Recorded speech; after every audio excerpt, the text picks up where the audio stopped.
नमस्कार दोस्तों, techniques studio YouTube channel में आपका हार्दिक स्वागत है। हमारे चैनल को लाइक करें, शेयर करें, सब्सक्राइब करें और साथ ही बेल आइकन को दबाना ना भूलें ताकि आपको लेटेस्ट अपडेट मिलते रहें। दोस्तों, लास्ट वीडियो में हमने देखा था कि कंप्यूटर क्या है और इसके हमने हिस्ट्री देखी थी कि इसका एवोल्यूशन जो है, इसका जो उद्भव है वो किस तरीके से हुआ था। आज हम देखेंगे कि वास्तव में ये जो कंप्यूटर है इसके क्या क्या तो गुण हैं, क्या दोष है और क्या ये जो है हमारे पास जो हिस्ट्री है उसका ही जो जनरेशन है वो किस तरीके से हुआ। तो आइए शुरू करते हैं। सबसे पहले हम बात करते हैं इसके फ़ायदे की।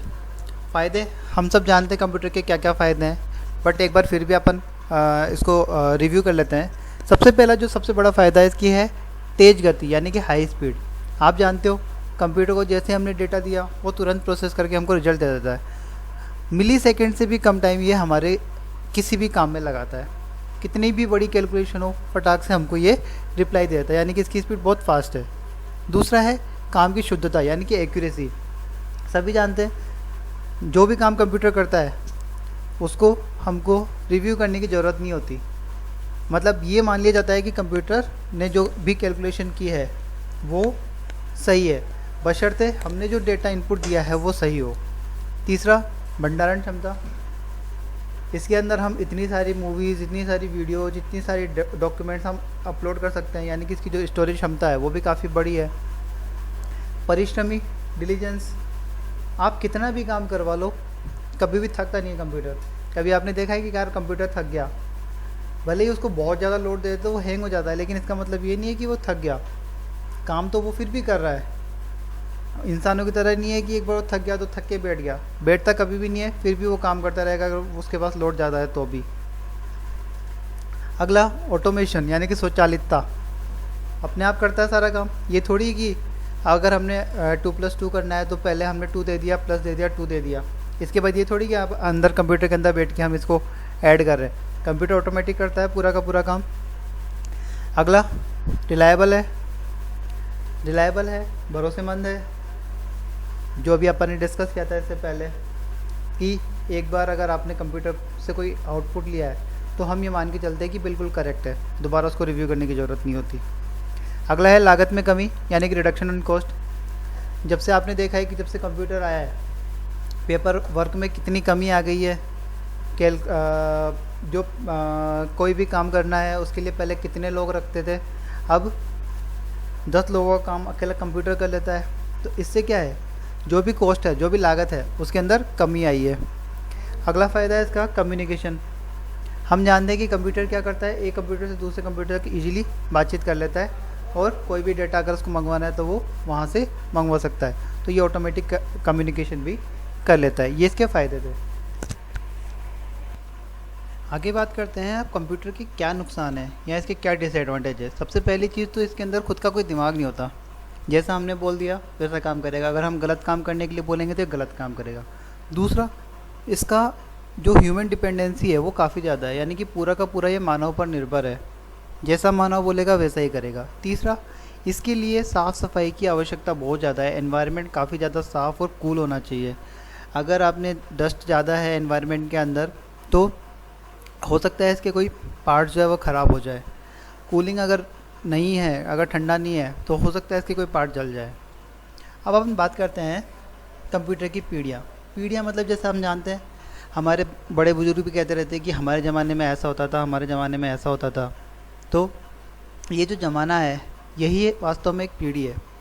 कंप्यूटर का भी इस तरीके से टोटल 5 तरह के ज़माने निकले हैं टोटल, उनको हम अलग से डिस्कस करेंगे। हर ज़माने के कुछ गुण हैं, कुछ अवगुण हैं, कुछ एडवांटेज है, कुछ डिसएडवांटेज है। तो हम हर जनरेशन को अलग अलग लेके चलेंगे। सबसे पहले हम बात करते हैं फर्स्ट जनरेशन की। जो फर्स्ट जनरेशन थी वो स्टार्ट हुई थी एडसेक कंप्यूटर से। जैसा कि हमने कंप्यूटर की हिस्ट्री में देखा था, एडसेक जो सबसे पहला कंप्यूटर था वो 1946 के अंदर हुआ था और ये जो फर्स्ट जनरेशन है वो 1946 से 1956 तक चली थी। यानी कि जो पहला ज़माना था कंप्यूटर का वो 1946 से 1956 तक चला था। अब पहला जो ज़माना था इसके क्या क्या गुण थे, सबसे पहले हम गुण की बात करें तो इसके अंदर वैक्यूम ट्यूब्स यानी कि निर्वात नलियों का प्रयोग किया जाता था कंप्यूटर को चलाने के लिए। निर्वात नलियाँ जो थी वो काफ़ी बड़ी बड़ी होती थी, इस वजह से जो कंप्यूटर्स थे उनका आकार भी बड़ा बड़ा होता था। बड़ा बड़ा कंप्यूटर होता था। इसके अंदर स्टोरेज के लिए मैग्नेटिक ड्रम डिवाइस आती है, इसका प्रयोग करते थे। डेटा को सुरक्षित रखने के लिए पंच कार्ड का प्रयोग करते थे। और कोई भी अपन को कमांड देनी है, यानी कि अगर जैसे हमको 2+2 करना है तो 2 प्लस और 2, ये जो 3 कमांड हमको देनी है, वो सबसे पहले हम क्या करेंगे, 2 को 0 1 के फॉर्म में कन्वर्ट करेंगे, प्लस को 0 1 के फॉर्म में कन्वर्ट करेंगे, फिर अगले 2 को 0 1 के फॉर्म में कन्वर्ट करेंगे। ये अपन कंप्यूटर को देंगे, कंप्यूटर जो है वो अपन को 0 1 के फॉर्म में रिजल्ट देगा और हमको उसको फिर से कन्वर्ट करना पड़ेगा। ये जो 0 1 की लैंग्वेज है, इसको हम बोलते हैं मशीनी लैंग्वेज। दूसरा इसका जो अवगुण है, अब अवगुण की बात करें तो मैंने अभी बताया था कि वैक्यूम ट्यूब्स का प्रयोग हो रहा है। तो वैक्यूम ट्यूब्स जो होती है वो काफ़ी बड़ी बड़ी होती है, इसलिए कंप्यूटर काफ़ी बड़े बड़े होते हैं और साथ ही साथ ये गर्मी भी बहुत ज़्यादा छोड़ते हैं। और पहले ज़माने के कंप्यूटर जो है वो काफ़ी स्लोली काम करते थे और साथ ही साथ ये नाजुक भी होते हैं और कम विश्वसनीय होते हैं, यानी कि रिलायबल नहीं होते, क्योंकि इसमें हमने क्या किया, जो भी कन्वर्ट करना है अपन को 0 1 के फॉर्म में कन्वर्ट करना है। अगर एक भी 0 या 1 इधर उधर शिफ्ट हो गया तो हमारा पूरा जो रिजल्ट है वो गलत हो जाएगा। अब इसके उदाहरण की बात करें, उदाहरण है हमारे पास EDSAC, UNIVAC first, IBM 701 and IBM 650। ये सब हमारे पहले ज़माने के कंप्यूटर है। अब दूसरे ज़माने पे आते हैं, यानी कि सेकंड जनरेशन पे आते हैं। इसका जो स्टार्टिंग है वो जैसे फर्स्ट जनरेशन खत्म हुआ 1956 में, तो 1956 में सेकंड जनरेशन स्टार्ट हो गई और ये 1964 तक चला था। अब इसकी जो प्रॉपर्टीज़ है, जो गुण है, वो सबसे पहले तो इसके अंदर जो वैक्यूम ट्यूब्स है उनको हटा के इसकी जगह ट्रांजिस्टर का उपयोग करने लगे। तो होने को वैक्यूम ट्यूब्स तो छोटे थे, लेकिन फिर भी आकार काफ़ी बड़ा हो गया इनका। दूसरा, स्टोरेज के लिए पहले अपन मैग्नेटिक ड्रम यूज करते थे, अब इसके अंदर मैग्नेटिक कोर मेमोरी का यूज करने लग गए। डेटा को सुरक्षित रखने के पंच कार्ड के साथ साथ मैग्नेटिक टेप और डिस्क का प्रयोग भी करने लग गए थे। लेकिन इसका जो सबसे बड़ा गुण है सेकंड जनरेशन का, यहाँ पे हमने क्या, उच्च स्तरीय भाषा, यानी कि जो भाषा हम दे रहे हैं, जो भी लैंग्वेज हम दे रहे हैं, 2+2 सीधे ही हम कंप्यूटर को इनपुट देंगे, कंप्यूटर ऑटोमेटिक इसको कन्वर्ट करेगा। तो ऐसी जो लैंग्वेज है जैसे फोर्ट्रान और कोबोल, ये 2 बेसिक लैंग्वेज थी, इनका उपयोग करना शुरू हो गया था। इसके जो डिसएडवांटेज थे, जो अवगुण थे, वो ये थे कि एक तो वही आकार में बहुत बड़े थे, इसलिए इनको एक जगह से दूसरी जगह ले जाना काफ़ी डिफ़िकल्ट होता था। ये भी गर्मी बहुत छोड़ते थे, तो इसके लिए भी AC का प्रयोग होता था, रख रखाव काफ़ी कठिन था। और सबसे इम्पोर्टेंट चीज़ जो हमने यहाँ पे उच्च स्तरीय भाषा जो प्रयोग करने लगे थे, फोर्ट्रान और कोबोल, इसका ज्ञान भी हर किसी को नहीं था। इसके जो एग्जांपल्स है वो है IBM 7094, UNIVAC 1108, Honeywell 400, CDC 1604 and CDC 3600। इसमें से जो सबसे इम्पोर्टेंट है वो हनीवेल 400 है। इसके बाद थर्ड जनरेशन 1964 से स्टार्ट हुई थी और 1971 पे ख़त्म हो गई थी। इसके अंदर हम IC का प्रयोग करने लग गए थे, इंटीग्रेटेड सर्किट्स, यानी कि जो चिप्स होती थी, चिप्स का हम प्रयोग करने लग गए थे। इस IC का जो प्रयोग था, जो आविष्कार था, वो टेक्सास इंस्ट्रूमेंट कंपनी के इंजीनियर थे, एक जैक किल्बी, उन्होंने किया था। IC जो चिप जो होती थी, इंटीग्रेटेड सर्किट्स जो होते थे, इनकी प्रोसेस काफ़ी फास्ट होती थी और इनका रखरखाव भी आसान होता था। जो थर्ड जनरेशन है, इसके अंदर जो सबसे इम्पोर्टेंट जो सुधार किया गया वो ये किया गया कि कंप्यूटर को कंट्रोल करने के लिए एक ऑपरेटिंग सिस्टम का प्रयोग किया जाने लगा। ऑपरेटिंग सिस्टम जैसे अभी विंडोज़ वगैरह होती है, इस तरीके से ऑपरेटिंग सिस्टम वही चीज़ होती है। इसके बारे में आगे डिटेल से देखेंगे। इसकी जो अवगुण थे, मतलब जो डिसएडवांटेज थी, वो ये थे कि ये जो कंप्यूटर थे वो किसी विशेष उद्देश्य के लिए ही बनाए जाते थे, स्पेशल पर्पज़ कंप्यूटर हुआ करते थे। जैसे अगर किसी कंपनी ने बोला कि मेरे को कैलकुलेशन के लिए कंप्यूटर चाहिए, तो वो एक अलग कंप्यूटर बनेगा। अगर कंपनी को चाहिए कि मेरे को डेटा को ट्रांसमिट करने के लिए एक कंप्यूटर चाहिए अलग से, तो उसके लिए एक अलग से कंप्यूटर बनेगा। मल्टीपर्पज़ नहीं बनता था, स्पेशल पर्पज़ के लिए एक ही कंप्यूटर बनता था।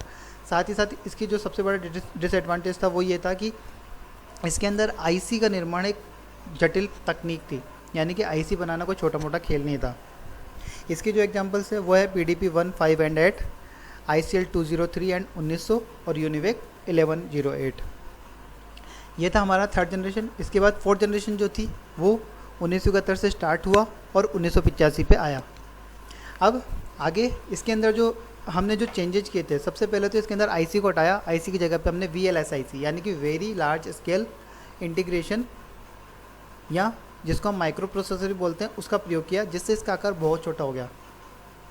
डेटा को सुरक्षित करने के लिए हमने सेमीकंडक्टर मेमोरी का प्रयोग किया। सेमीकंडक्टर मेमोरी का फ़ायदा ये होता है कि ज़्यादा टाइम तक स्टोर रहती है। इसके बाद हमने जो थर्ड जनरेशन में ऑपरेटिंग सिस्टम लगाया था, इसके साथ साथ हमने कुछ एप्लीकेशन सॉफ्टवेयर भी इसके अंदर बनाए, जैसे वर्ड प्रोसेसर यानी कि जो MS वर्ड जो होता है उस तरीके का सॉफ्टवेयर बनाया। स्प्रेडशीट यानी कि जैसे एक्सेल जैसी होती है कैलकुलेशन करने के लिए, उनका भी आविष्कार किया। तो जिससे ये जो इनके जो पर्पज़ है ये धीरे धीरे जनरल पर्पज़ के अंदर आ गए। आकार छोटा था, गर्मी कम फेंकते थे, इस वजह से इनकी कीमत भी कम हो गई और इसके लिए AC की आवश्यकता भी कम हो गई। इसके जो डिसएडवांटेज थे वो यही थे कि माइक्रो प्रोसेसर जो चिप है वो सबसे ज़्यादा ख़राब होने के चांसेस थे। दूसरा, इसमें इंटरनेट की आवश्यकता भी बढ़ गई, और इंटरनेट की आवश्यकता बढ़ गई यानी कि इंटरनेट का अगर प्रयोग होने लग गया तो ऑब्वियस सी बात है जो हैकर्स है वो वायरस संक्रमण भी करने लग गए। तो वायरस संक्रमण की संभावना भी बढ़ गई। उस टाइम पे एंटीवायरस भी नहीं हुआ करते थे, इसलिए संक्रमण ज़्यादा हो जाते थे। मल्टीमीडिया जैसे अपने इमेज वगैरह का भी ट्रांसमिशन होने लग गया था, तो इस वजह से कंप्यूटर को मेमोरी की ज़्यादा आवश्यकता होने लग गई थी। इसके जो एग्जांपल्स है वो है IBM 4341, DEC 10, स्टार 1000, PDP 11 और मैकिंटोश यानी कि जो एप्पल का जो मैक है वो भी फोर्थ जनरेशन से स्टार्ट हुआ था। इसके अलावा जो सुपर कंप्यूटर्स थे दो, क्रे 1 एंड क्रे XMP, ये दोनों भी फोर्थ जनरेशन के कंप्यूटर है। इसके बाद आया हमारा फिफ्थ जनरेशन जो कि 1985 से चालू हुआ और अभी तक चल रहा है। सबसे इम्पोर्टेंट जो पार्ट है इसका वो ये है कि इसके अंदर VLSIC की जगह QLSIC यानी कि अल्ट्रा लार्ज स्केल इंटीग्रेशन का प्रयोग किया जाने लगा, जिससे क्या होता है इसका जो आकार है वो बहुत छोटा हो गया और इसकी स्टोरेज क्षमता भी काफ़ी ज़्यादा बढ़ गई। अपन देखते हैं आराम से 1 TB, 4 TB, 5 TB के सिस्टम आराम से मिल जाते हैं। हीटिंग होती नहीं है, इसलिए AC की ज़रूरत नहीं है, हम कहीं भी बैठ के घंटों तक काम कर सकते हैं। इसके अंदर उच्च स्तरीय भाषा जैसे C, C++, जावा, पाइथन आदि का प्रयोग कर सकते हैं। और सबसे बड़ी बात इसके अंदर एक AI यानी कि आर्टिफिशियल इंटेलिजेंस का प्रयोग होने लग गया, जिससे क्या है कि कंप्यूटर जो है किसी काम में खुद भी अपना दिमाग लगा लेता है, यानी कि एक कृत्रिम दिमाग उसके अंदर डाल दिया तो खुद का दिमाग लगा लेता है कभी कभी और गलती करने से भी बच जाता है। लेकिन इसके जो डिसएडवांटेज है, सबसे बड़ी डिसएडवांटेज यही है कि इसने जो हमारा ह्यूमन माइंड है उसको काफ़ी सुस्त और कमज़ोर बना दिया, और दूसरा मानव को कंप्यूटर पर काफ़ी ज़्यादा डिपेंडेंट भी बना दिया। सबसे बड़ा डिसएडवांटेज यही है इसका। इसके जो एग्जांपल्स है, सबसे बड़ा एग्जांपल है इसका, भारत ने एक सुपर कंप्यूटर बनाया था परम, वो फिफ्थ जनरेशन का ही कंप्यूटर है। डेस्कटॉप, लैपटॉप, पामटॉप वगैरह जो भी आप जितने भी कंप्यूटर देखते हो वो सारे के सारे पंचम पीढ़ी यानी कि फिफ्थ जनरेशन के ही पार्ट है। तो ये थी हमारी जनरेशन्स यानी कि कंप्यूटर का ज़माना। ये हमने इसलिए बताया ताकि आप इनको एक बार देखें, और अगर कोई कमी लगती है तो अगर कोई आइडिया है तो वो भी आप सरकार को दे सकते हैं, या जो भी कंप्यूटर इंजीनियर्स हैं उनको आप आइडिया दे सकते हैं, ताकि इनके अंदर चेंजेज होते रहे। अब इसके बाद अपन नेक्स्ट पार्ट में कंप्यूटर का जो थर्ड पार्ट है वो देखेंगे। थर्ड पार्ट अगर आपको चाहिए तो आप चैनल को सब्सक्राइब कर सकते हैं और साथ ही बेल आइकन को दबा सकते हैं, ताकि जैसे ही नया वीडियो हम अपलोड करें तो वो सीधा आपके इनबॉक्स में आ जाए। वीडियो को देखने के लिए धन्यवाद।